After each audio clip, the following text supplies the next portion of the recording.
Welcome to Managing Uncertainty, a podcast series from the experts at Bryghtpath discussing global risk, business continuity, and crisis management. Will you be ready to lead your organization through its critical moment? Hello and welcome to the Managing Uncertainty podcast. This is Bryan Strawser, Principal and Chief Executive here at Bryghtpath. And hey, it's February 2021 when I'm recording this episode. We've taken a little bit of a pause from the podcast. I think our last episode was in August of 2020, and things just got really busy for us here at Bryghtpath. We've had to staff up, hire some new folks. I'm also a graduate student and came back to class and got really just embroiled in that second year of a master's program. And but in any event, it's February 2021 as we're recording this. We're going to be back to weekly episodes of the Managing Uncertainty podcast moving forward. Glad all of you have stuck with us and look forward to your feedback and thoughts and comments along the way. In this edition of the Managing Uncertainty podcast, I want to talk a little bit about returning to work in this new post-COVID era that we are hopefully embarking on now that we have approved vaccines around the world. We're starting to see mass vaccinations happen. Even here in the United States, we're starting to move forward on those vaccinations and hoping that this is us coming out of the tunnel into the light as we move forward. And so one of the things I want to talk about is this idea of virtual work and how this is going to play a significant part in our future in the knowledge economy for knowledge workers, for folks whose work really involves using the information and knowledge that's at their fingertips and applying that knowledge through things like IT, through call center leadership, and all of these other roles that are out there where you are able to work from home, where you don't have to do manual labor, where your role doesn't necessarily mean you have to sit at an office, in a room, on a factory floor, but for everyone else who is able to kind of do that type of work. Most companies that have workers who are able to work from home have been able to do virtual work for almost the entire last 12 months since the pandemic came here to the United States and has remained here with a lot of challenges over the last several months. Virtual work may be a way of achieving some long sought after positive outcomes at work. And I think we've all grown, those of us that are able to do this, I think have grown used to this this virtual work environment that many of us have found ourselves in. The question is, what happens when we come out the other side of the pandemic later this year or early 2022? What does that work start to look like? Are we still working from home? Are we all going back to the office and everything will look the way that it used to work? Or will it be something different? McKinsey tells us in a survey that they did that 20 to 30% of surveyed workers across organizations are asking if they can work from home permanently, that they don't want to go back to the office. And there's when you ask them more, like, tell us why you want to do this, there's really 6 answers that they keep coming back to, companies keep coming back to, and employees too. The first is that virtual work is faster by design, that virtual work frees commute and travel time. You don't have to sit in a car trying to get into New York City and to downtown Minneapolis and to downtown Seattle. It encourages more output-driven workflows and faster decisions. The second is that virtual work offers greater flexibility, that the workforce now understands what real flexibility looks like, and they like it, and they want more of it. And going back to the office to them is not as flexible. It gives them a shot at inclusion, that diverse workforces are more valuable. And a hybrid work environment done right can drive and improve inclusion and equity results within organizations. It levels the playing field. Companies become more distributed. Virtual first levels the playing field for employees beyond just the corporate headquarters environment. When I think about my time, I was a target for 21 years, 12 in the field, and the next 9 at headquarters. And there was a real divide between, working at headquarters meant working in the Twin Cities of Minneapolis and St. Paul. Working in the field meant being in the retail field somewhere else other than the Twin Cities. And there was a significant divide, but today it doesn't matter where you're located. because the workforce is virtual or it's hybrid. You're in a distributed work environment. Another great positive for companies is site agnostic talent, the ability to source talent across multiple locations and regions of the country, and in fact, not having to relocate them, that they're able to do this work from the place that they're at, the place they've chosen to live, rather than moving to where your corporate headquarters is. And of course, the advantage for the company, amongst all of those other pieces, is the pure financial issue of now you could have a structurally lower permanent real estate cost because you do not need the burden of unproductive office space anymore. There's some really interesting data that supports some of these factors that have come up as McKinsey did this survey. I found the data around speed to be quite interesting, that 60% or more of milestones in engineering teams, IT engineering teams, 60% or more milestones were met faster than expected in a work from home environment and faster than they would be in an in-person environment. At the same time, we see difficulty for employees in disconnecting from work. More than 80% of those surveyed report the difficulty in disconnecting from work when they are home. And data from Microsoft shows that many employees are actively working outside of the typical work hours for their organization. So there's an imbalance that's created to some extent about working from home may mean working more than what you may have done if you were in person and in the office. From a real estate cost, companies are reporting they may be able to shed 35 to 50% of their real estate over the next 1 to 2 years by adopting a hybrid or a permanent work from home environment for many of their employees. And from an inclusion standpoint, although not hard data yet available that's out there, anecdotal evidence shows that workers who want a more flexible work style, such as working parents or individuals who are caregivers to others, can be more productive in a virtual first environment because it offers them flexibility that an in-person environment does not provide for them. It provides much more flexibility.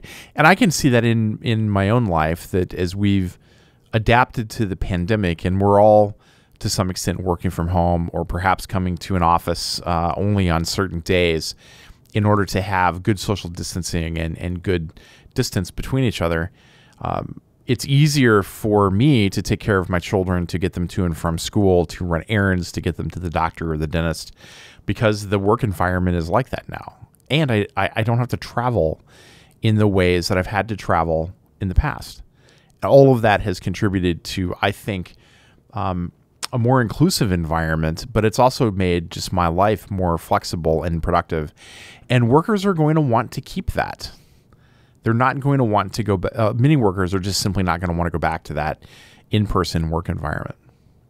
There is a cost of virtual work, and this stood out in the McKinsey study. And also there's this recent study on virtual teams that has come out from Ruiz Smith in the Society for Applied Sciences Journal. And he really highlights that there are five costs to virtual work that we have to keep in mind as we think about what does this look like in the long term. The first is that there is less work separation, as we said before, that surveys are across the board universally highlighting a difficulty in disconnecting from work, and that's certainly a challenge. The second is that there's a lack of belonging.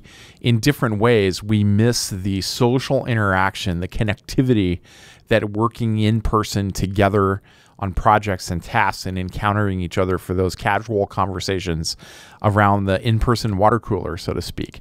Now this is happening virtually.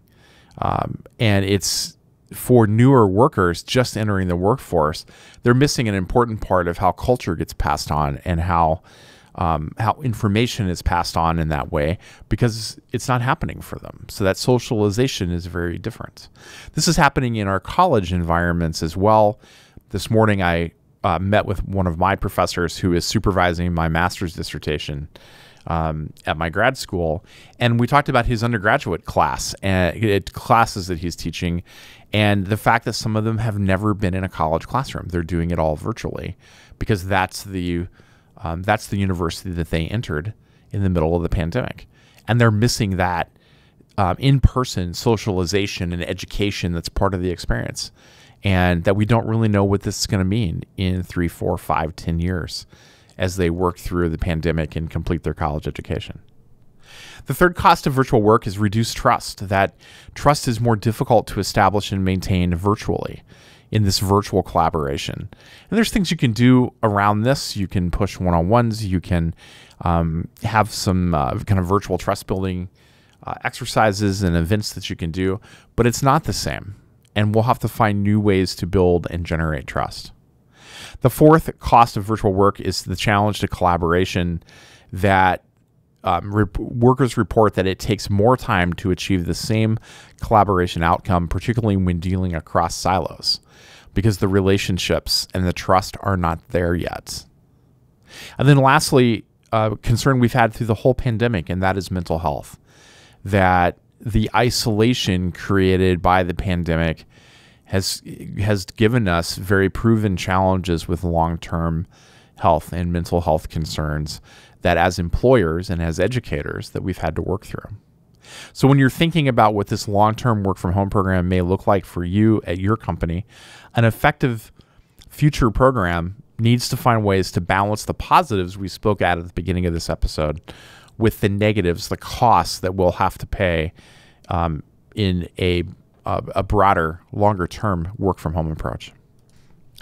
McKinsey's study goes on to say that there are some clear lessons learned from the past year of the pandemic when it comes to virtual work, hybrid workplaces, and working from home. The first is that virtual work is a muscle, not a plan.